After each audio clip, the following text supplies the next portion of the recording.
Hey guys, today we dive headfirst into a story of blood, ambition, and the kind of glory you'd sell your soul for, except you don't even know if you'll survive the next hour.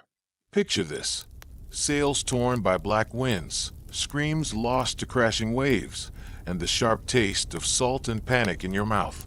You're clinging to what's left of your shattered longship as fire blazes on the distant coast. Your brothers are dead, your axe is gone. And you've just been thrown into a world that doesn't want you yet. So, before you get comfortable, take a moment to like the video and subscribe, but only if you genuinely enjoy what I do here. Let me know in the comments, where you listening from, and what time is it right now in your corner of the world. Now, dim the lights, maybe turn on a fan for that soft background hum, and let's ease into tonight's journey together. Waves heave beneath you, the world churning like a drunken god's stomach. You've been on ships since you were old enough to hold a shield, but this storm feels personal. The sky is all iron and fury. Lightning spits across the clouds. You grip the hull's edge, no sail, no mast, just jagged wood and the bloated corpse of a crewmate slamming into your knee. You kick him away. Sorry, Bjorn. The coastline rears up, forested cliffs, ancient and unfamiliar. You don't recognize the shape of the land, and that's bad. Worse, the current's dragging you straight in, like it has plans for you. A final crash, then stillness. You wake coughing sand, soaked, freezing. Your ribs protest as you roll over. One eye swollen shut. Your fingers close on something hard, a driftwood club, barely worthy of the name. Footsteps. You freeze. Not Norse, not Danelaw, not anything you've heard before. You're surrounded. They wear furs, heavy cloaks. Their weapons are curved, not forged in your style. A language you half understand, half guess. Slavic, maybe Russ. Definitely not friends. You could try fighting. 1-on-6. With a splinter. Yeah, maybe don't. Instead, you grunt. You give them your name. Not the full one, just enough. Let them wonder if you're important. You puff your chest, bleeding and broken as it is. One of them prods you with a spear. Another laughs. They argue. Then you're being dragged. Through birch trees, across mud. For hours, the world sways, and you fade in and out. Wolves howl somewhere far off, and you realize, not everyone dragging you is fully human. Or maybe you've just lost more blood than you thought. Finally, stone walls. A real town. Kyiv. It's bigger than you expected. Wooden palisades, wide streets, smoke from hearths and blacksmiths. Not a village. A center. A seat of power. They toss you in a barn like you're nothing. But you're not nothing. Next morning, a man with a nose like a hawk and hands that have seen battle offers you water. You don't drink until he does. He nods. Smart. This is how trust begins. You're questioned. Hard words. They poke around your story. You embellish where needed. You were important back home. Maybe a jarl's son. Maybe not. Who's to say? Then they bring her. She doesn't announce herself, but the way the room shifts tells you everything. Men stand straighter. Even your captor's voice softens. She's not tall, but presence isn't about height. Her cloak is dark velvet. Her eyes are colder than the Dnieper in spring melt. Her name comes whispered, Olga. She looks at you like you're a curiosity, something between a problem and a puzzle. You know rulers. You've fought for them, against them, become useful to them. She's different. There's no crown, but there's weight in her silence. She asks nothing, just watches. Then she leaves. That night, your shackles are replaced with ropes. Softer. Your wounds are cleaned. Someone throws you better food. And now you know. She has plans for you. But here's the thing. You have plans too.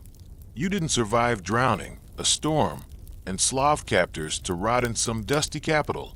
You're going to rise, or burn everything trying. The cell door creaks, open just after sunrise. Not the heavy kind of iron and torment door you might expect, but a simple slab of wood, roughly cut and fitted with a loop of rope for a handle. No guards, just an old man with a limp and two bowls, one with porridge, one with water. You watch him for poison. He watches you for manners. You eat. The porridge is disgusting, but it's warm, and that alone feels like mercy after days of cold mud and bruised ribs. Then the hawk-nosed man returns. No weapons this time. His name is Radimer. He says it flatly, like you should already know. You don't. Doesn't matter. He tells you to come. So you do. Not because you're obedient, please, but because this is the game. You walk like a man who belongs, shoulders back, steps sure. They left your hands unbound today.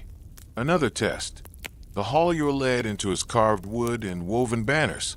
Nothing like the stone longhouses back home. It's quieter too. Less shouting, more murmuring. People here don't just throw power around. They whisper it, coil it around throats. At the far end, on a raised platform, sits Olga. Again, no crown. Still no introduction. She sips something dark from a horn. Doesn't look at you. Not at first.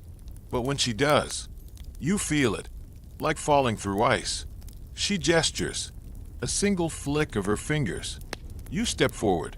Radimer recites what he knows of you. Your heroic arrival, the shipwreck, your survival, your impressive lack of dying. You allow a smile. One corner of your mouth, nothing too bold. Just enough to say, yes, I lived. And I intend to keep doing it. Then comes the question. Not from Radimer. Not from anyone else. From her. Why are you still alive? It's not philosophical. She wants an answer. So you give her one. The god spit me out for a reason. Her eyes flick upward. Calculating. Amused. Maybe. Dangerous. Absolutely. There's a silence that stretches too long. People shift. One man coughs. Another woman whispers to someone behind a pillar. Olga leans back. Then prove it. She tosses something down the dais steps. A piece of cloth. Inside, two items. A small iron blade and a silver coin with strange runes. You pick them up. They're yours, she says. If you walk out of this hall still breathing. And just like that, boom, 5 guards step forward. No one unsheathes anything. They don't have to. This isn't about a duel. It's about control. You grip the knife. It's dull. Of course it is. But it's still metal. You shift your stance. They circle. It's not a fight. It's theater. The court watches you dance with danger. And your job is to survive just long enough to look interesting. Not long enough to be a problem. You take a hit. Shoulder. Another leg. You bleed. But you land one too. Slit a forearm. Draw a gasp. Then Olga raises a hand. It stops. Like winter's breath. Total stillness. You kneel intentionally. Not submission. Just calculation. And it works. She speaks again. You have spirit. Maybe too much. You wait. Not too long. Just enough to be noticed. Then keep me. Use me. Or kill me now. Your court's not short on cowards. Bold. Stupid. Both. But it lands. She laughs. Once. And that, somehow, is worse than silence. She stands. You'll serve in the Varangians, she says. You'll wear our colors, swear our oaths. And if you fail, you'll be buried so deep your gods won't find you. You nod once. Do you accept? You wipe the blood from your lip. I accept. The hall breathes again. Someone claps. Somewhere. Radimer offers you a strip of cloth. Red with black stitching. The colors of the guard. You tie it around your arm. Not over the wounds. Let them show. You're let out. The guards who just beat you nod. Just slightly. As you pass. Respect, maybe. Or warning. Outside, Kyiv stretches under morning light. A city of trade and shadows. Of princes and knives. You're not just a castaway anymore. You're inside. But inside what? That's the question. And tonight, You begin to find out. Your first night in the Varangian barracks smells like sweat, tar, and wet wool. Someone snoring. Someone else is sharpening a sword with the edge of a rusted horseshoe. The man across from you, a bear of a thing with braids down to his ribs, watches you like your meat. He hasn't decided to roast yet. You don't sleep much. Morning comes with yelling. Always does. You're thrown into drills like you've never touched a blade in your life. But you have. And it shows. You're fast, for a northerner. Not big, but quick. Your footwork keeps you alive. And your eyes. Those are sharper than most. You don't strike first. You wait. Then you end it. Within 3 days, you're no longer the foreigner everyone wants to see fail. Now they just want to see what you'll do next. And that, strangely, is more dangerous. Late on the 4th day, you're summoned. Not to the barracks yard, not to the training fields. Somewhere quieter, older. The guards that escort you wear no colors, just cloaks. Their boots are quiet on the stone. You're led to a longhouse, not grand, but heavy with presence. The air smells like pine tar and secrets. Inside sits Olga, alone. No court, no Radomir, no masked diplomacy. Just you, her, and the flickering hearth between. You keep your back straight. She motions you forward. A jug of wine. 2 cups. She pours. You don't reach for yours. Not yet. She drinks first. Then, and only then, do you match her. She studies you like she's flipping through pages in her head. You know who I am, she says. Statement, not question. Princess Olga of Kyiv, you answer. She chuckles low. That's what they call me. She leans in slightly. But you know I'm something else. Say it. You pause. She waits. Queen in waiting. You say. A ghost of a smile. Closer. You know what she wants. And you don't mind giving it. You already rule. You just haven't crowned yourself yet. That lands. Hard. She nods once. Then she tells you a story. About her husband, Igor. Killed by the Drevlians. Torn limb from limb, if the rumors are true. Burned alive, some say. Olga doesn't flinch as she tells it. She just drinks. Vengeance is patient, she says. You say nothing. You listen. She lays out the problem. The Drevlians are restless again. The boy king, Sviatoslav, is too young to rule. The nobles mutter. The alliance is fray. You, she says, are an opportunity. Not a man, not a soldier. An opportunity. Your task. Go with her envoy. Ride south. Meet with a Drevlian noble faction pretending to sue for peace. Watch. Listen. Report. And if the chance comes, end someone. You don't ask why she picked you. That's obvious. You're new. You're not tied to any local clan. You're expendable, but also deniable. Perfect. You accept. That night, you prepare. No heavy armor. Just a blade, a flask, and your wits. And before you leave, Olga calls you back. She presses something into your palm. A ring. Hers. Proof you speak for me, she says. You meet her gaze. There will be blood, you say. She nods once. That's the point. The road south is lined with frost and suspicion. Your escort is 6 men, quiet and scarred. They don't speak unless necessary. One of them sleeps with his eyes open. You test this. Twice. He does. 3 days into the journey, you hear whispers. Peasants vanish into huts when you pass. Wolves circle at the tree line. Something's off. You reach the meeting point near dusk. A half-collapsed watchtower on the edge of a clearing. Drevlian banners flutter, black stags on crimson. A dozen men wait, and in the center, their leader, tall, silver-haired, with a long knife and a smug grin. He greets you like a brother. You smile back like you didn't come to make friends. The negotiations begin with honeyed words. Promises. Land. Trade. Peace. You nod at all the right moments. But your eyes? They catch the glances between guards, the too perfect wine, the sudden, subtle tightening of hands near hilts. It's a trap. You knew it would be. But here's the twist. They don't know that you know. So you raise your flask. Proposa toast. They accept. They drink. And you sip just enough. Then chaos. Your men strike first.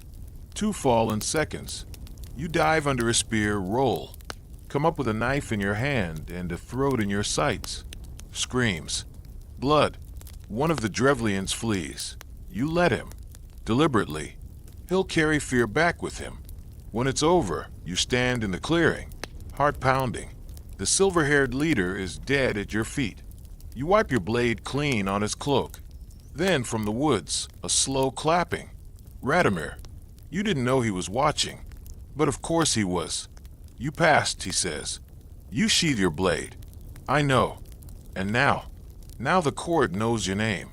Not just as a survivor, but as someone dangerous. And in a place like this, where crowns are still up for grabs, that might be the most powerful thing you can be. They don't throw you a feast. Not exactly. But when you return to Kyiv, the guards don't question you at the gate. Children point and whisper. A few older warriors nod, those deliberate, wordless acknowledgments that mean more than applause ever could. You've been seen. More importantly, you've been noticed. Radomir meets you at the barracks. Says nothing. Hands you a new belt with silver fittings. Practical, weighted, ceremonial all at once. You strap it on without a word. By now, you know how these rituals go. Words make things cheap. Silence makes them real. That night, you're summoned again. You expected Olga, but this time it's not her. It's the hall of the Varangians. And they're all waiting. The long house is thick with smoke and mead. Torches flicker along the carved beams. Around the central hearth, warriors lean in close, legs sprawled, tankards already half drained. You walk the length of the fire pit, alone, everyone watching, their faces unreadable. No cheers, no grins, just waiting. The oldest among them, Gregor, one-eyed, voice like gravel, rises. He holds something, a brand. Iron, glowing orange at the tip. You don't flinch. You come to us with blood on your hands, he says, but not ours. That's when the others stand. A circle now. Gregor continues. You swear loyalty, not to a queen, not to coin, to the blood beside you. You nod. No gods will help you keep this oath. Only your brothers and your blade. You reach forward, grip the burning brand with a strip of leather, and press it against the wooden pillar before you. It hisses, marks it. The Varangian symbol, a twist of serpents and axes, blackens into the grain. You don't cry out. You step back, and they cheer. Now comes the drink, and the meat, and the laughter. You are officially one of them. Later, in the quiet after the noise, Gregor sits beside you. You think she'll protect you, he says. Not as a threat, not as a question, just a statement. You glance at the fire. Olga. He nods. No, you say. I think she'll use me. And maybe that's better. He barks a laugh. Good. You'll live longer knowing that. Then he leans in. But be careful. A queen without a crown is always hunting one. You remember that. The days blur after that. You train. You guard, you watch. You start to see the game beneath the surface. In the mornings, it's drills. In the afternoons, escorting merchants through the crowded city streets. And at night, always, the whispering. Olga doesn't rule officially, but everything moves with her permission. One merchant disappears. He'd spoken too freely about trade tariffs. A boy is appointed as a scribe, then suddenly becomes the son of a noble no one had heard of last week. A crate of Byzantine relics vanishes from the docks and reappears in the chapel of Olga's household priest. You're learning how things actually work. And then another summons. This time, Olga is waiting. No guards, no courtiers, just her. and a table laid with maps. Sit, she says. You do. She hands you a scroll. Read it. You break the seal. The parchment is heavy, expensive. The writing, not in Cyrillic, Greek, elegant, formal. You recognize the imperial seal of Constantinople. You glance up. What is this? A letter, she says. From the emperor. Your eyebrows lift. She smiles faintly. Don't be too impressed. He writes to many rulers, even the ones who aren't crowned. She explains. The emperor wants tribute. He offers peace and friendship, which is to say, influence, coins, troops, perhaps even marriage ties, but only if Kyiv remains stable, which of course it isn't. Olga looks at you across the table. I want you to help me fix that. You shift in your seat. How? She spreads the map. You'll go to the northern holdings, collect the unpaid tribute, stamp out dissent, quietly, and while you're at it, watch my boy. You pause. Sviatoslav. She nods. He's with the generals now, learning the sword. I want to know what he's really learning. You don't refuse. You wouldn't dare. But something shifts in you. This isn't an errand. This is a test. Of loyalty. Of ambition. Of whether you belong in her vision. Or just another blade to discard once it's stained too red. You rise. When do I leave? She hands you a pouch. Coins. A signet. A token in the shape of a falcon. Now, you turn to go. But before you reach the door, she speaks again. Be careful, Olga says. Out there, blood has a longer memory than truth. You don't answer, because you know she's right. And besides, you have your own memories to carry. Some of them are still wet. The road north is long, cold, and quiet in that uneasy way snow-covered forests tend to be. Like the land itself is holding its breath. You ride with a small escort, 3 Varangians you've trained with. None particularly friendly, none particularly foolish. That's fine. You prefer silence to false talk. Sviatoslav travels separately, several days ahead, surrounded by his general's men, older warriors, some of whom used to swear loyalty to his dead father. You've heard their names muttered in Kyiv's halls. Dobrynya, Asmund, Ilya. Men with thick beards and thicker opinions. They say the boy is fierce, barely into manhood but already blooded in raids. The kind who thinks strength equals power. You've seen that look before. In the mirror, a few years back. It didn't work for you, either. You reach the outpost near Chernihiv by dusk, just as the wind picks up and the snow starts sideways. The wooden stockade is rough but solid, ringed with tall watchtowers and a muddy trench. Inside, fires burn low and suspicious eyes peer from every building. Something's off. Not wrong, just off.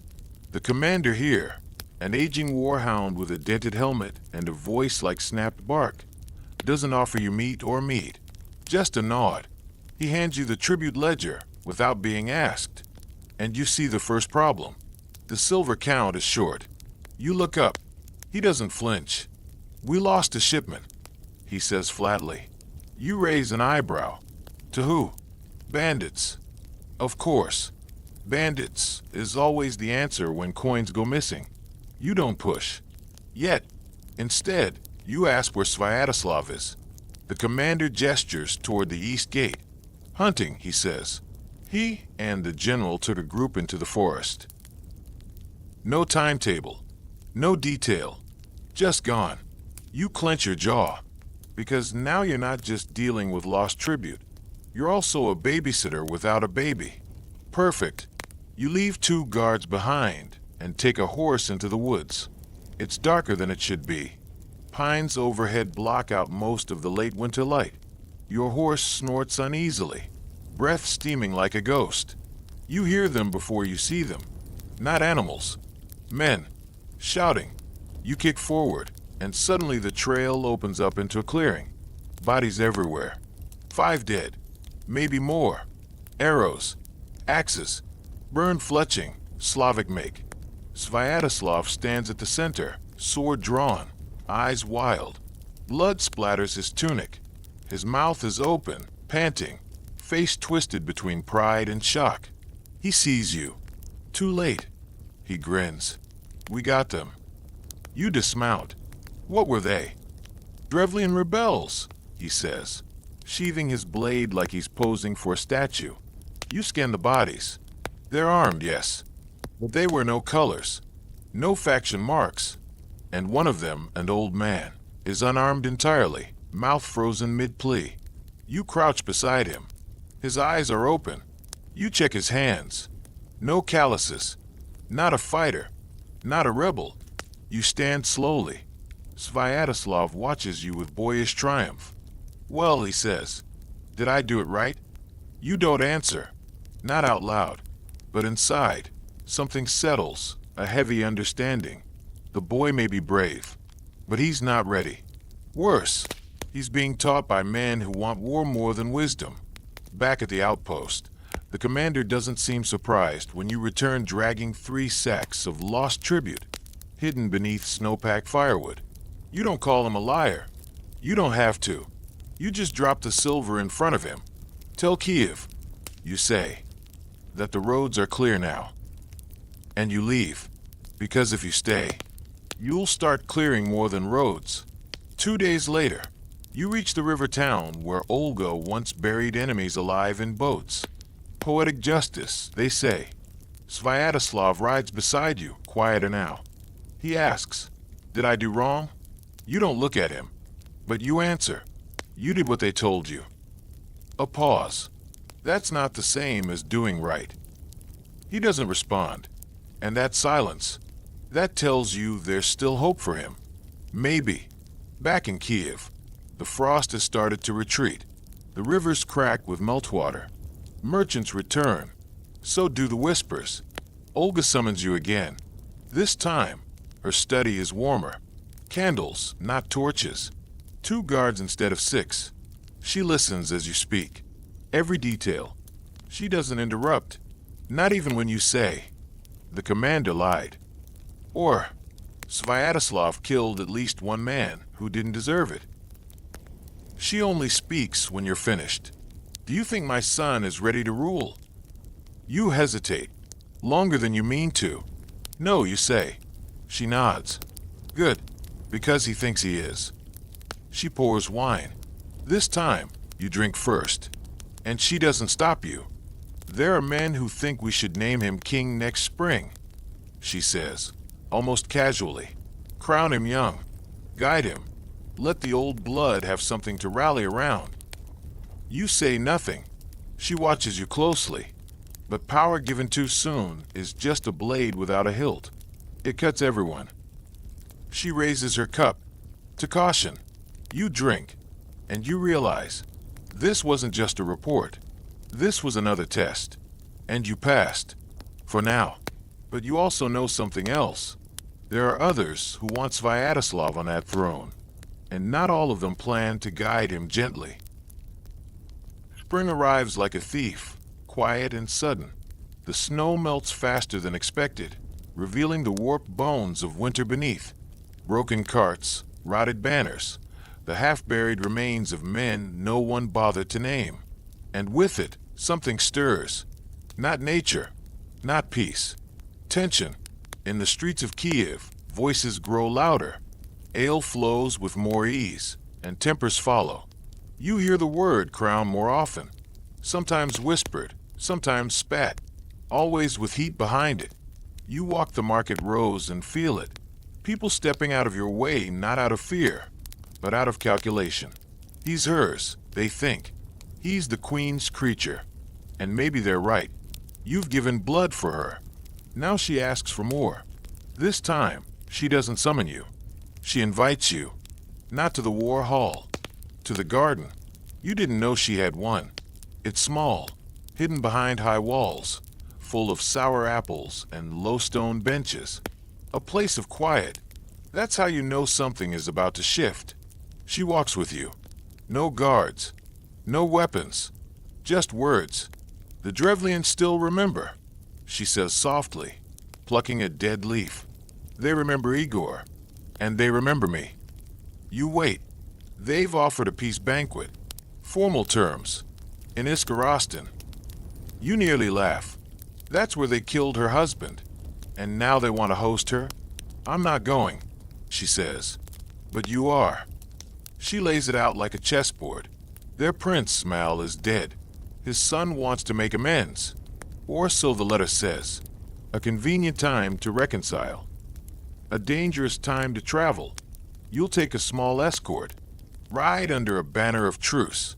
Sit among people who once boiled your predecessor alive. It's suicide.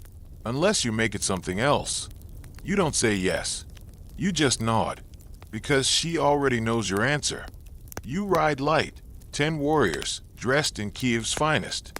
You in the center, wearing Olga's ring again. This time not hidden. The journey to Iskarostan is smoother than it should be. Too smooth. Which, of course, is a warning. The gates open for you. Music plays. You're greeted with bread and salt, and too many smiles. The local prince, a tall, fox-eyed man with the same smile as every backstabber you've ever met, bows deeply. He welcomes you with words that could be blades in the right light. You return them just as finely. The banquet is held in a wooden hall too large for its purpose. Every shadow seems to watch. Every servant's hand hovers too long near a pitcher. You don't drink until you see the prince do so first. And even then, not much. Your warriors eat in silence. You've already positioned them. One near the exits, one near the musicians, one faking a limp so he can stand near the hearth with his axe leaning like a crutch. You let them think you're here to forgive. You smile. You compliment. You laugh when expected.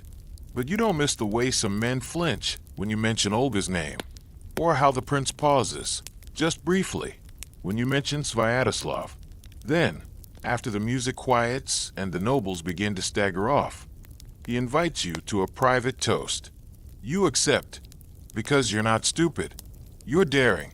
His chamber is lined with trophies, a bear skull, a Byzantine tapestry, and above the hearth, something you recognize instantly. A Norse blade, decorative now, but once, someone you might have known held it. You say nothing.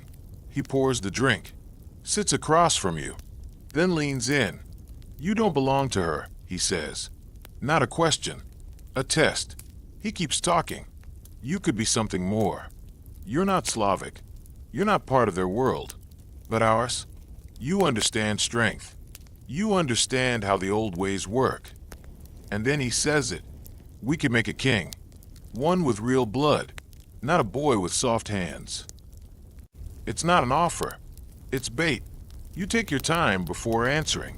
You look at the blade above his hearth, then at the man who just offered you treason like it was a sweet cake. Finally, you lean in too, and whisper, I don't belong to anyone. You drain your cup, then leave. That night, you don't sleep. You meet with your second in command, a man you trust just enough. You tell him this. We leave at dawn. But, no parade, no send-off. And as insurance, you slip a sealed letter into his pouch, addressed to Olga, just in case, because something is coming, and you'll either stop it now, or be part of it. At dawn, before the sun rises, you walk to the prince's chamber. No guards stop you. Too confident, too late. You open the door quietly. He's still awake. You've reconsidered? He asks, half-dressed, smug.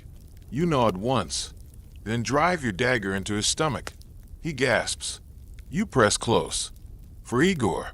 You whisper, then twist. He collapses without ceremony. You don't linger. You signal the others. By the time the household stirs, you're already galloping away. Torches flickering behind you. Horns beginning to sound. City waking up to find itself leaderless again. You ride hard for Kyiv, and when you return, it's to silence. Not suspicion, not applause, just silence. Olga meets you in her war room. You place the letter from the dead prince beside her. She reads it slowly. then looks at you. Did they offer you a crown? You don't answer. You don't have to. She smiles. I'd have been disappointed if they didn't. Then softly, and even more disappointed if you'd said yes. You say nothing, but inside, you wonder, how close did you come? And what does she think you're really loyal to? The funeral is public, not for the Drevlian prince, that death is quiet, unspoken, left to rot in rumor, but for one of Kyiv's own nobles, a minor lord who had the misfortune of dying peacefully and therefore being useful as a spectacle. The square is packed. Torches burn like fallen stars. The air smells of pine resin, sweat, and secrets. You stand behind Olga, silent, watchful. To the crowd, you're her shadow. To the court, you're her knife. And to the whispering lords standing too close to the wine cart, you're a problem that keeps surviving. You like that. Later, in the cold hush of Olga's study, she speaks. He offered you more than words, didn't he? There's no anger in her voice, just curiosity. You nod once. He would have made you king if you helped him. Another nod, and you killed him. Yes. She's quiet for a while. Then she says, but you considered it. It's not a question. You don't confirm. You don't deny. She pours wine but doesn't offer you any. Not this time. Instead, she says, come with me. The chapel is cold. Always is. Stone doesn't care about kings. Inside, candles flicker before icons of saints you barely recognize. Sviatoslav is there already, kneeling. He doesn't turn to acknowledge you. His shoulders are stiff, hands clenched together in something that's meant to look like prayer, but smells more like guilt. You step forward. Olga joins him, kneeling with surprising grace, then beckons you down. You don't kneel often, but now you do.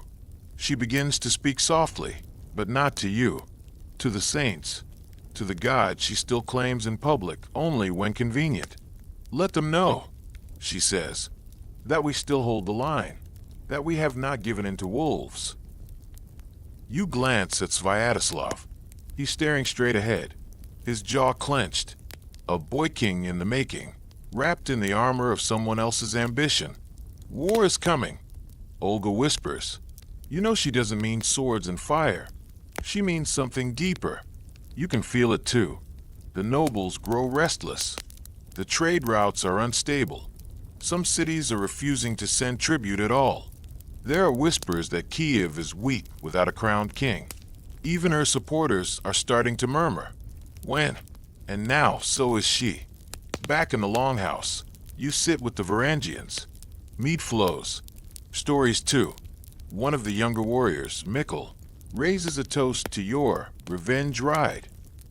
They call it that now. A legend half true, half sung. You raise your cup but drink little. Something scratches at your mind. A line. A crack. Not fear. Not doubt. Something worse. You're starting to understand what you are to them. Not just a sword. Not just a whisper behind the throne. You're becoming a symbol. And symbols are hard to control. Even for Olga. A few days later, Radomir visits. Uninvited. Casual. Dangerous. You drink together in the frostlit corner of the barracks. He says, do you know what she's planning? You shrug. I rarely know everything. He grins. You might want to, because she's about to offer them something they won't refuse. You frown. What? He leans in, the fire casting his eyes in orange shadow. A baptism. You blink, then laugh. Olga, bowing to their god. The cross. He nods. She's seen the writing on the wall. The empire won't trade without it. The church won't bless a throne without it. If she wants to rule, really rule, not just hold things together, she needs to convert. Your laughter fades, because it makes sense, because it's clever, because it's her, and because it's risky.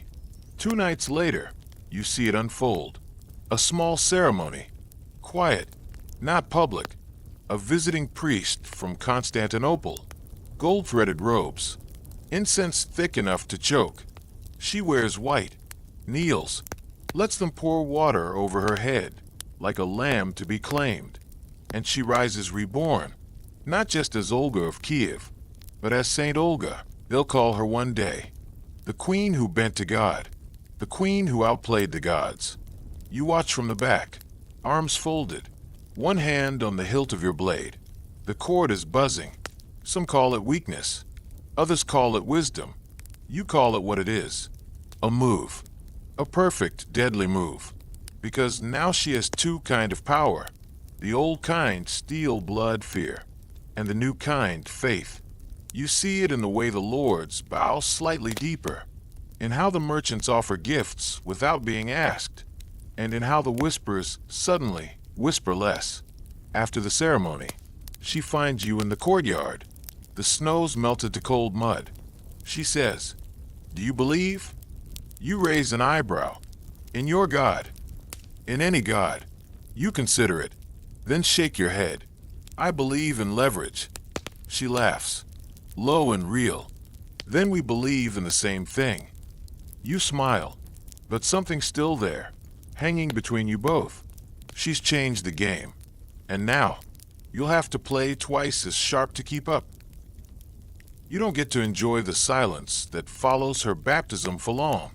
If anything, the court grows noisier, though in the way of snakes slithering under brush, not men shouting in halls.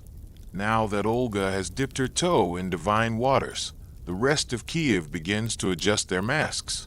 The merchants rush to import icons. The nobles suddenly recall distant cousins who've always been Christian. And the foreign emissaries? They arrive in waves. The Byzantines send gifts. The Germans send questions. And the Pope, he sends nothing.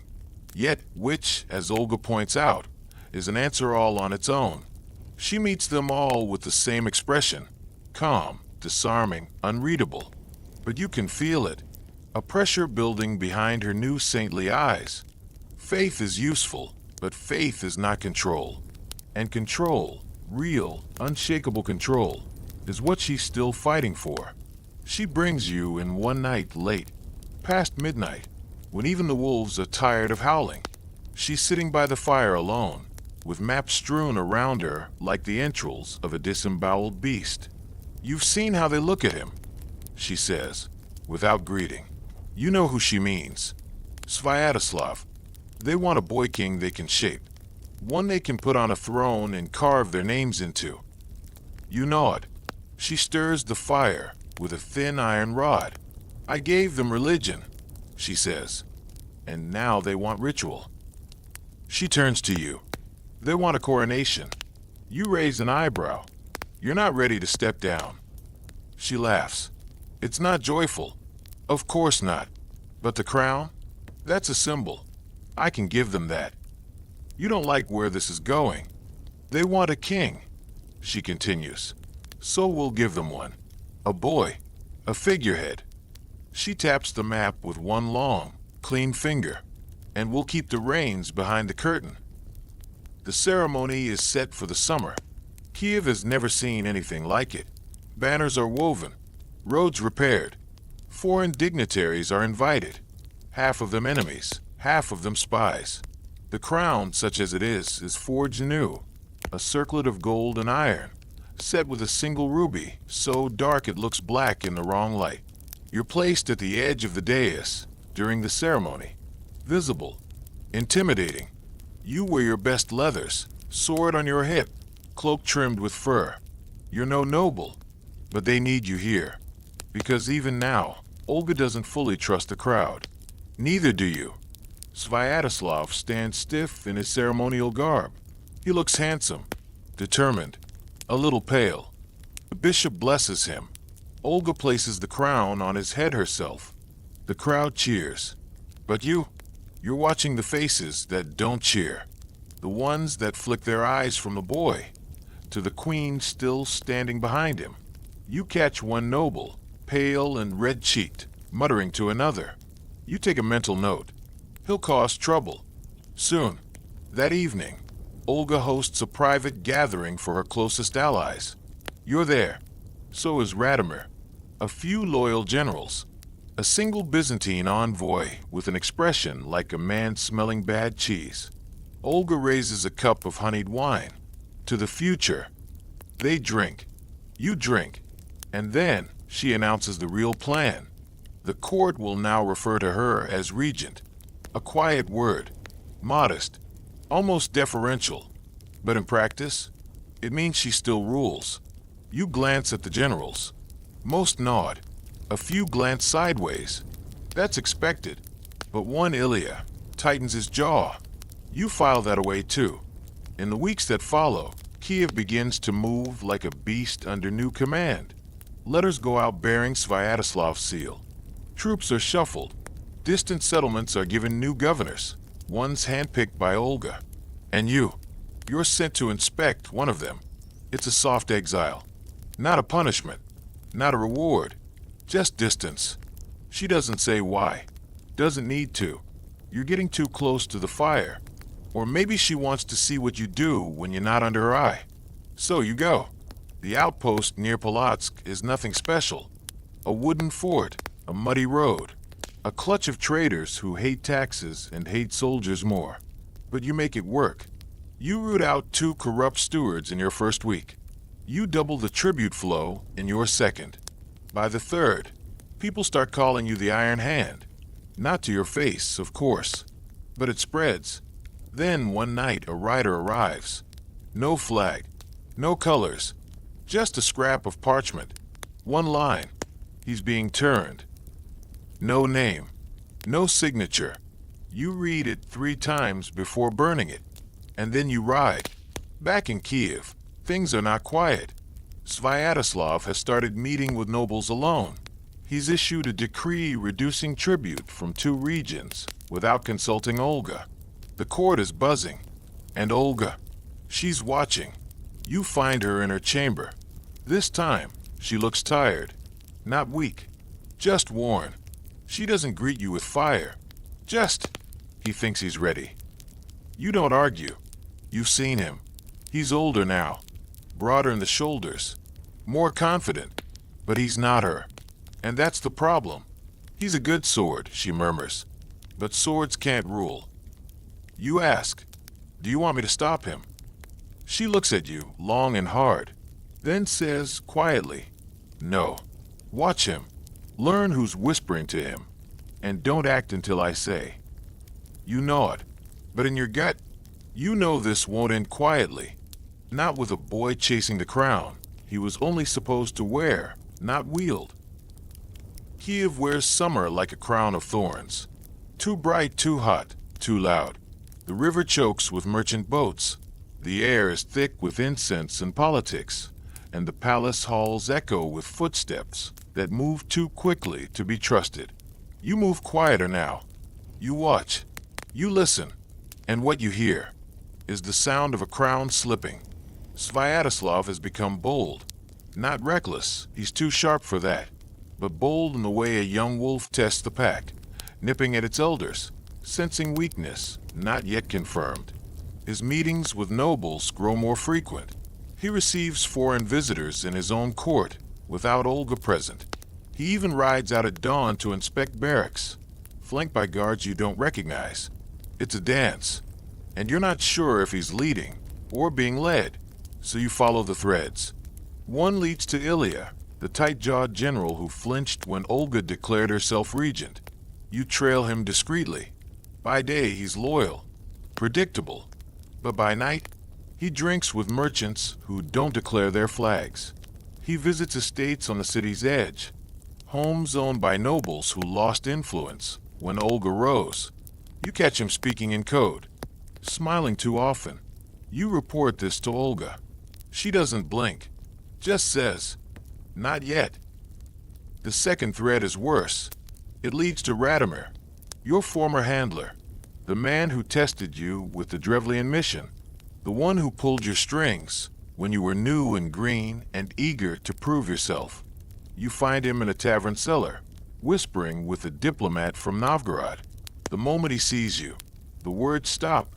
He offers you a seat. You don't take it. Careful, he says. Looking too hard can get your eye scratched. You reply. Speaking too loudly can get your tongue removed. He laughs, like nothing's wrong, like you're both still on the same side, but you leave with your suspicions confirmed. Sviatoslav isn't just growing into power, he's being built for it, like a sword is forged, hammered, shaped by men who want a weapon they can aim. And Radomir, he's holding the hammer. You confront Olga. She's in her private chapel again.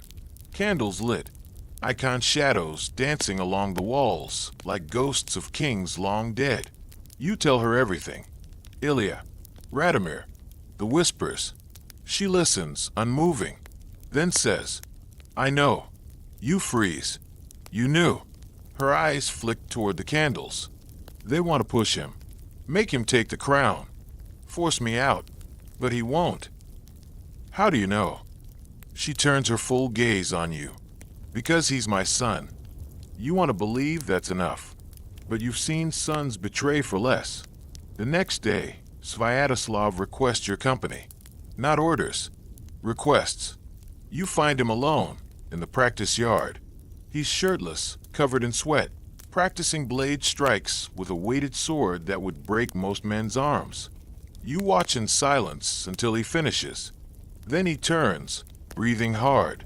You've been watching me, he says. You don't deny it. Orders. He nods, then throws you a practice blade. Then let's see what I've learned. You fight, and he's good. Stronger than you remember. Quicker, too. But he still swings wide when he's angry. Still overcommits when he's eager. You parry, twist, land a soft blow to his ribs. He grunts, steps back, then laughs. You're still better. You hand the blade back. I've had longer to bleed. He nods, then says, they're trying to use me.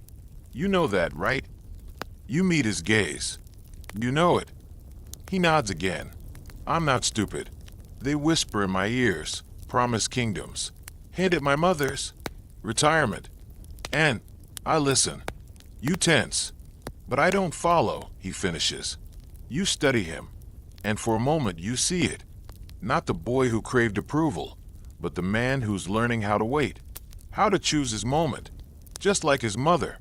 Why tell me this? You ask. Because you're the only one she trusts. And you. I trust you, he says. To kill me if I ever become like them.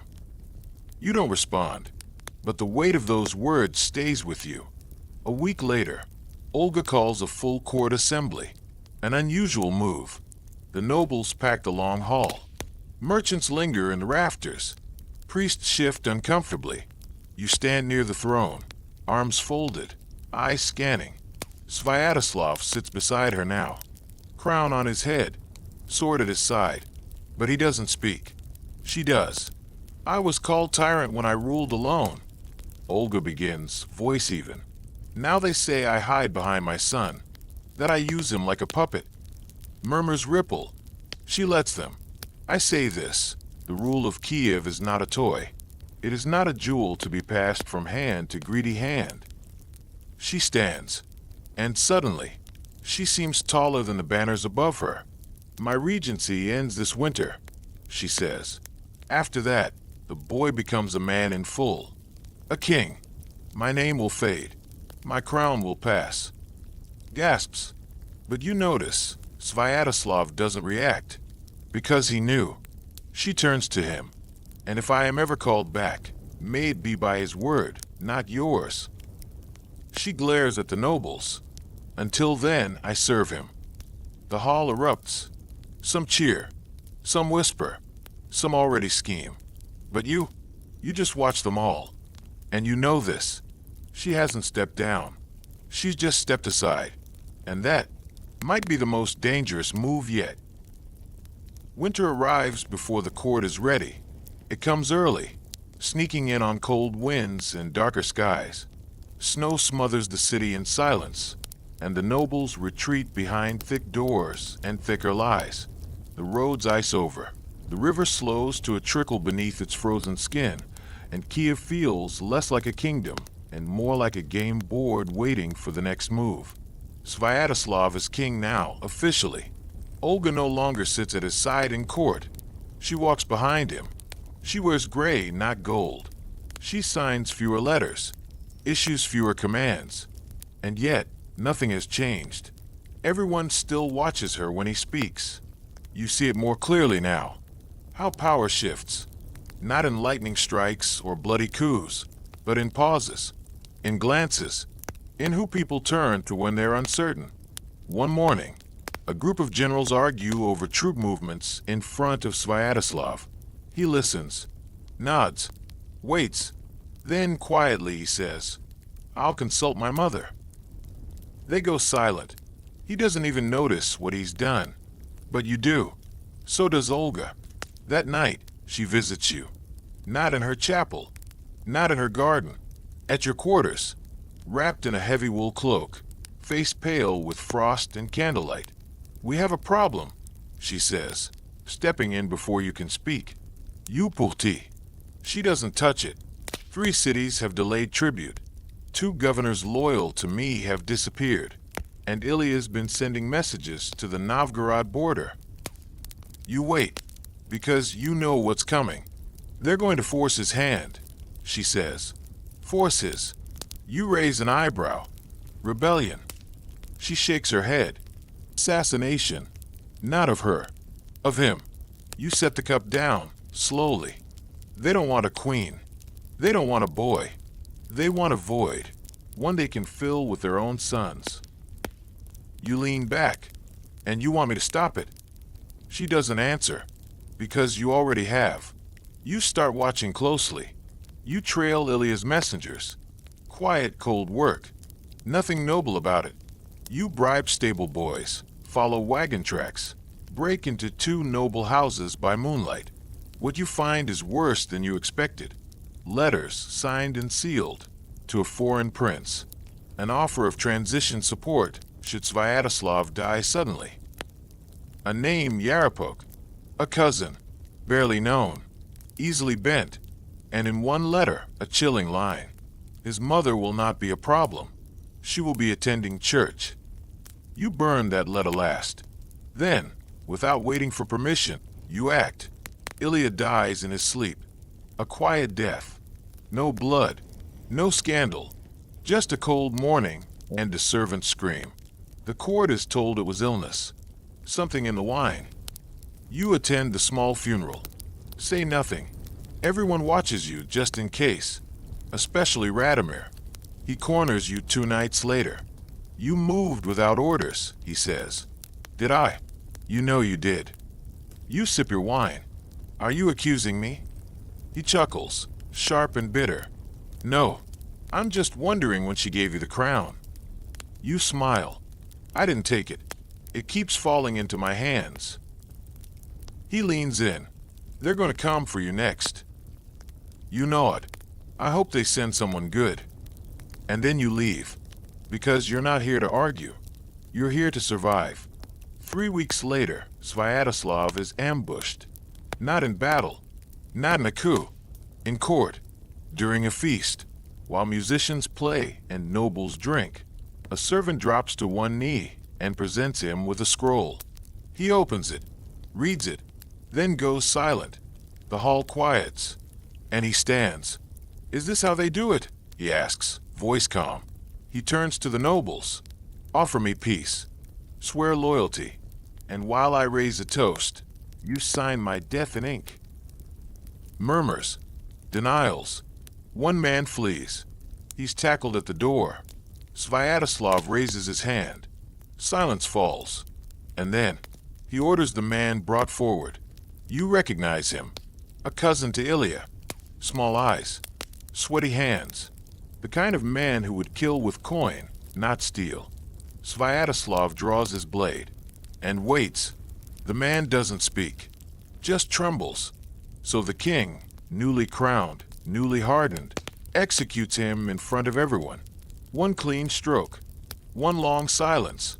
Then, anyone else. No one speaks. Not even you. Because this wasn't your blade to wield. It was his. And for the first time, You wonder if he's finally ready. Later, Olga says nothing about the feast. She doesn't praise him. She doesn't scold. She simply lights a candle in her chamber. You visit her. She allows it. You stand beside the flame. She speaks without looking at you. I've prepared him for this, but not for what comes next. You nod. He's not a boy anymore. No, she agrees. Now he's something more dangerous. A man who knows power? She shakes her head. A man who's tasted revenge. You say nothing, because she's right, and the taste never fades. Outside, Kyiv sleeps under a blanket of frost, but the fires of ambition burn in every hall. And you remain in the shadows, still loyal, still dangerous, and still asking the question no one dares to speak aloud. What happens when the son no longer needs his mother? Snow melts slowly this year. It clings to rooftops, weeps from tree limbs, pools and alleys like secrets refusing to drain. Spring stumbles in on cold feet, and with it, something sharper than chill paranoia. Sviatoslav rules now. Truly. Norigent, Noval. The crown rests on his brow, not just for show, but for judgment. His decrees are swift, his punishments final, and yet, he's watching shadows now. Your shadows. You notice it first in the guards. One assigned to your quarters, ostensibly for your safety. Another follows you through the markets, silent as frost, but never subtle enough. They're not your men. Not Olga's either. They're his. You confront one. A quiet evening, near the barracks. No weapons, just truth. Did he send you? The guard doesn't lie. That's almost worse. He wants to know who you speak to. You nod once, and let the man live. But you pass the message to Olga. She hears it without surprise. He fears you, she says. He should. She doesn't argue. Still, something between you and the boy king, now man king, begins to crack. He summons you to council less often. He speaks to Radomir more, though he never openly trusts him. He gives titles to men you would have arrested a year ago. And you find yourself circling the city like a dog left out in the cold. You break smuggling rings, stamp out tribute fraud, interrogate a traitor who tried to defect with city secrets. And all the while you wonder, are you building his kingdom or guarding it against him? Then the rumors arrive. Novgorod rebels again. Nothing new. They always resist Kyiv's rule. Too proud, too rich, too far. But this time, they've taken arms. And worse, they found a leader. A warlord, young and loud, promising freedom from the boy throne and return to the true Rus spirit. You know his type. Loudmouths with sharp blades and sharper dreams. But he's gathering followers. And Sviatoslav, he wants war.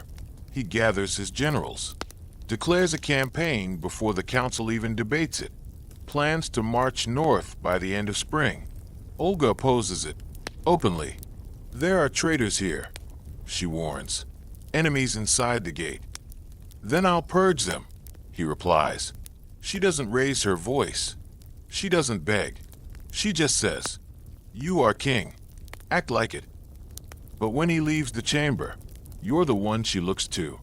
And that's when you realize, she's done commanding. Now she watches. You're the only piece left on her board. Before the army departs, Sviatoslav summons you. Alone. The throne room is dim.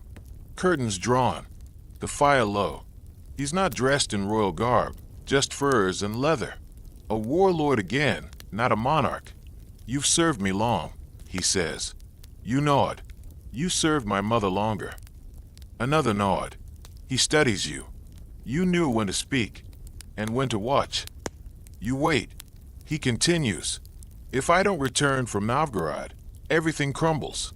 They'll tear each other apart. You let the silence stretch. Then say, so when? He smiles. Tired. Sharp.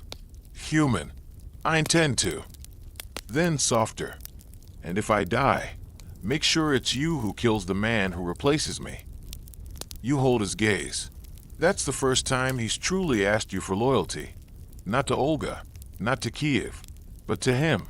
And you say nothing, because sometimes silence is the most honest answer.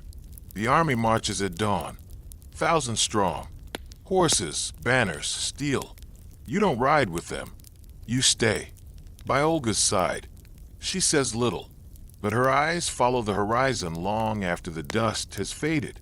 Later, she tells you, "I sent a rider ahead to warn the governor of Novgorod." You blink. You're helping him. "I'm stopping a slaughter," she corrects. Victory built on ash is no crown at all. You think of Sviatoslav, of the fire in his eyes, of the weight on his shoulders. You think of the moment he hesitated before executing his cousin. He's not heartless, but he's learning how to bury his heart.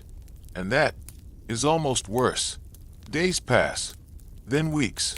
News trickles in. Skirmishes, raids, 2 victories, 1 brutal ambush. Sviatoslav survives each. And then, at last, a letter. From him. Just 1 sentence. Novgorod bends. No gloating.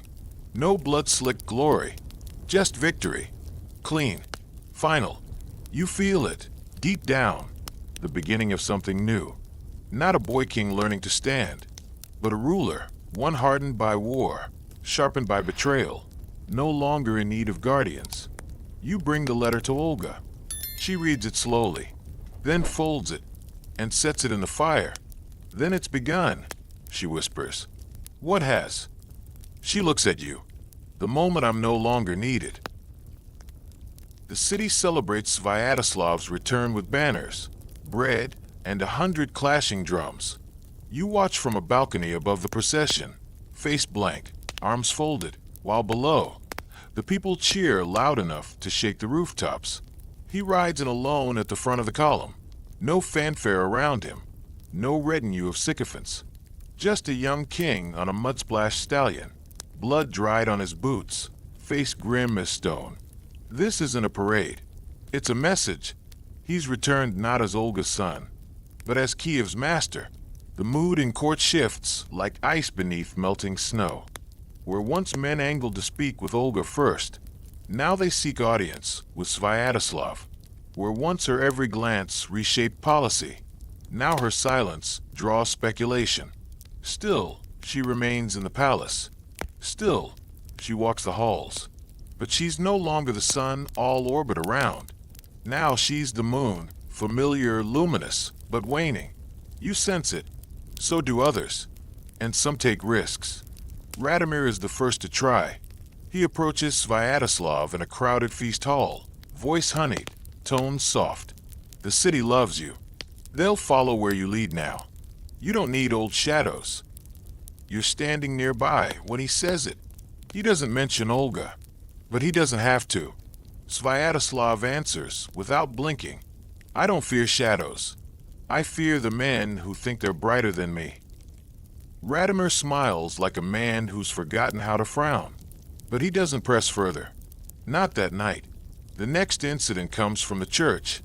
A priest, young, eager, sanctimonious, calls for Olga to step down from public affairs to make space for new light. It spreads like wildfire through the noble class. Some whisper support. Others repeat it simply to test the air. Olga says nothing, at least not to them. To you, she says only, "Faith is useful, but fire spreads fast in dry woods." You raise an eyebrow. "Shall I douse it?" She almost smiles. "No, let it burn a little longer. The smoke helps us see who's fanning the flames." You shift into a new role. Not soldier, not envoy, watcher. You follow the whispers. You track the coins. You listen, and you learn. 3 lords are meeting in secret. 2 priests have received gifts. And Radomir? He's begun drafting letters again. The kind that travel far and return with ships, not scrolls. You don't confront him yet, because you're waiting. And so is she. One evening, Sviatoslav invites you to a private ride. Just the two of you. You ride beyond the city, past the watchposts, down into the frost-slick meadows, where the air feels thinner and time feels old. He doesn't speak at first. Then, you still serve her. It's not a question. You know it. I do. He reins in his horse. You do the same. I don't resent it, he says. She made me. You kept me alive. But he doesn't finish. You don't push him. He looks out across the fields. She'll always be stronger, until she chooses not to be. Now you do respond. She already chose. He frowns. Did she? She stepped back. She stepped aside. He counters. Then he shakes his head. I don't want her gone. I want her to trust me enough to leave. You realize something then. He's not trying to outmaneuver her. He's trying to earn his way past her shadow. And it's the one thing she hasn't taught him how to do. You return to the palace under moonlight. Olga is waiting. Of course she is. She looks at you, but doesn't ask what was said. Instead, she tells you something unexpected. I'm leaving Kyiv. You blink. Temporarily, she adds. To where? Pereyaslav. Quiet. Empty. Far enough to test them all. You nod slowly, and if they fail the test. She smiles. That's why you'll stay. 2 days later, she departs. No ceremony. No escort beyond the first hill. Just a single wagon, a hooded cloak, and the sharpest mind this side of the Danube. Sviatoslav watches her go from the palace gate. You stand beside him. She really left, he murmurs. You nod. She trusts you. He doesn't reply, because he's not sure that's true. Not yet. Kyiv exhales, but it doesn't relax. Instead, it begins to twist. Radomir reappears at court more frequently. The nobles test Sviatoslav, subtle slights, hesitant obedience, calculated delays. And you begin writing your own scrolls. One to a spy network in the West, one to a friend in Pereyaslav, and one to Olga.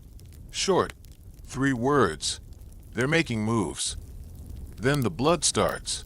Not yours, not the king's. A merchant is found stabbed outside the cathedral, his pouch untouched, but his ledger missing. That ledger contained details of grain shipments controlled by Radomir's allies. Coincidence? No, it's the first play.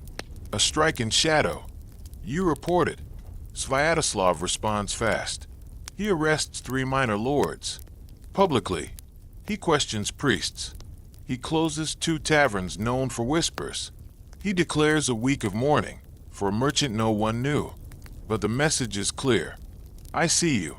And Kyiv listens, if only for now. The silence after the arrests feels like the stillness before a storm.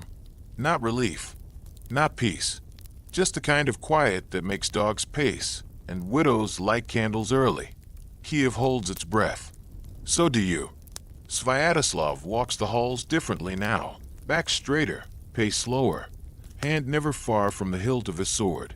The young king has learned that the crown is not a reward. It's a weight. You see the shift in him, day by day. Less talk, more watching. A good sign, and a dangerous one. Then the church strikes again. Not with blades, with words. During a morning sermon, a new bishop, brought in quietly from the west, utters a line that turns heads and whispers hearts. Even the Lord withdrew from his throne when his work was done. A polite dig, elegant, cowardly, but pointed straight at Olga. And when the sermon ends, Sviatoslav doesn't respond. Not in words, but 3 days later, the bishop is reassigned to a monastery deep in the Carpathians. For health. The move is quiet, swift, surgical, but the message, clear. This is not a divided court. You send a letter to Olga. 1 line. He's starting to rule like you. She doesn't respond. Not immediately. You don't expect her to. You know she's watching. Maybe smiling. Maybe worried. Maybe both. That same week, Radomir makes his move. Not a rebellion, not a coup, an invitation. He hosts a feast. Lavish, open, and he invites Sviatoslav. It's a trap. You know it. He knows you know it. And Sviatoslav goes anyway, because refusing would show fear. And fear is poison when you're trying to prove yourself. You attend, of course, not as a guest, as a shadow. The hall is full nobles, merchants, minor warlords with bellies like wine barrels and fingers stained with ink. The food is rich. The music, almost too perfect. Radomir plays the charming host. Sviatoslav plays the quiet king. And you watch. Halfway through the meal, Radomir lifts a goblet and says, "To peace, to transition, to knowing when to yield the sword to the next hand." You see several guests shift in their seats. It's a challenge, thinly veiled, and Sviatoslav, without standing, responds. A sword yields nothing. It either cuts or rusts. Then he lifts his cup and drinks. You grip your dagger beneath the table, but he doesn't choke. He doesn't fall. The wine is clean. Tonight was never about poison. It was about testing fear. And Sviatoslav passed. Later, as the guests stagger out, Radomir approaches you. Care for a walk? You know it. You've walked with men like this before. The ones who want to measure you before the knife is drawn. He leads you through his private garden, bare in the early spring, all frozen hedges and brittle branches. You've served long, he says. Yes, seen regimes rise and fall. You glance at him. And what do you think this is? A turning. You stop walking. So speak plainly. He sighs. Then, almost softly, he needs support. Real support. Not the shadow of his mother. Not the weight of old loyalties. New blood. New vision. And you're the visionary. I'm the man willing to help him stay king, before someone less polite decides to replace him. You study him for a long moment, then say, if you ever approach him with this, he'll kill you. Radomir chuckles. I'm counting on you to stop him. You walk away, but you're already thinking about the next step. You tell Sviatoslav the next morning. Everything, word for word. He listens without blinking. When you finish, he says, would he do it? Yes. Can he? Not without allies. He leans back. And if I removed him? You pause. Then say, not yet. Better to leave the snake where you can see it coil. He nods and doesn't ask again. But that night, Radomir's estate is searched. No arrests, but several scrolls are seized. And Radomir? He doesn't come to court for a week. During this pause, another letter arrives from Olga. 3 words. He's doing well. No signature, no seal, no praise. But somehow, it says more than pages could. You burn it. The message isn't for keeping. By the end of spring, the power map of Kyiv has changed. Radomir's allies lie quiet. Sviatoslav now chairs council meetings alone. He issues edicts with confidence. And most surprising of all, he calls you friend. Not watchman. Not advisor. Not the queen's knife. Just that. Friend. You don't correct him. You've never needed titles. But you know something he doesn't. Friendship is another word for trust. And trust is the most dangerous weapon of all. One evening, as the city winds down, you find yourself alone in the chapel. You light a candle, not for anyone in particular, just because. And as the flame flickers, you realize something unsettling. You miss her, not because she made things simple, but because she made things dangerous in the right direction. Sviatoslav rules now. But Kyiv? Kyiv remembers who built its throne. And so do you. Olga returns in silence. No trumpets, no feast, no public address. Just one cold morning. Her carriage rolls back through Kyiv's southern gate, like it never left. The guards bow. The nobles whisper. But no one greets her. She doesn't seem to mind. She walks into the palace like she still owns every stone. And maybe she does. You find her standing by the inner fountain that no longer runs, its basin rimmed with snowmelt and early moss. She's watching it the way someone watches a wound that's healed, but still aches when the weather turns. I heard he's grown, she says without looking at you. He has. And Radomir? Contained, not broken. She hums. Not approval, not disapproval, just thought. Then she finally turns to you. You've done well. You don't respond, because part of you doesn't believe it, and another part doesn't care. You were never chasing praise. You were chasing balance. Sviatoslav receives her in private. No court, no council, just mother and son. You're not invited, but you hear the murmurs afterward, voices behind curtains, servants talking too loud, rumors flowing faster than spring thaw. She asked him to exile her. No, he asked her to stay. She demanded he disband her network. He offered her the West. You ignore them all, because gossip only matters if it moves steel. And this is quieter. This is power trading hands the way torches pass in the dark, without noise, but with fire. What matters more is what doesn't happen. Olga doesn't reclaim her chambers. She settles in a modest wing overlooking the orchard. She doesn't ride in the king's retinue. She walks alone, or with you. She doesn't issue decrees, but her suggestions still ripple like stones in a still lake. Sviatoslav, for his part, doesn't flinch anymore when she speaks. He nods, sometimes agrees, sometimes doesn't. The boy who used to crave her approval has become a man who values her silence. And you walk the line between them. No longer a blade between a queen and a threat. Now just a man, still watching, still waiting, because even in peace, the ground never stops shifting. And then, for the first time in years, something unexpected happens.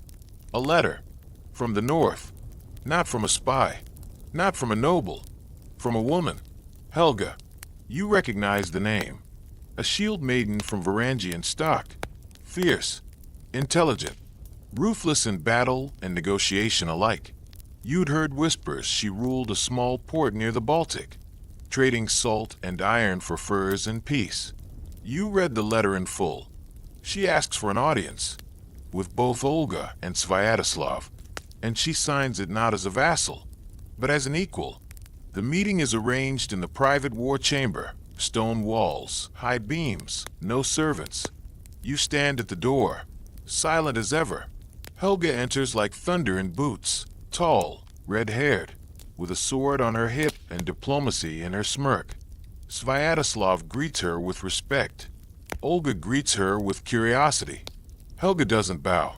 She just says, Kyiv is strong, but lonely. I offer trade, fleet alliances, and one other thing. She turns to Sviatoslav, a wife. Silence. You don't flinch. You're too used to strange proposals. But Sviatoslav, he blinks and laughs. Not mockery, just surprise. And then he says, I expected war, not marriage. Helga shrugs. Marriage prevents war. Sometimes. You watch him study her. She's not delicate, not trained in court manners, but she is practical and strong, and most of all, unafraid. Olga says nothing during the exchange, but her eyes never leave Sviatoslav, not judging, just watching the same way she once watched you, to see what choice he makes when no one tells him what's right. After Helga leaves, Sviatoslav sits alone at the table. You approach. You like her. He nods. Maybe. She's bold. That usually ends well. He smirks, then turns serious. She reminds me of someone. Your mother. He shakes his head. You stare at him, then glance toward the door. And for once, you don't feel the need to correct him. The court speculates, of course. They always do. But for once, no one moves against the idea. because a strong alliance with the northern ports could mean safety, wealth, ships, and besides, people are finally learning what happens when they move against his will. That night, you sit with Olga in her garden. There's no moon, just stars. She holds a teacup that's long since gone cold. "Do you ever miss the war?" she asks suddenly. You think for a moment.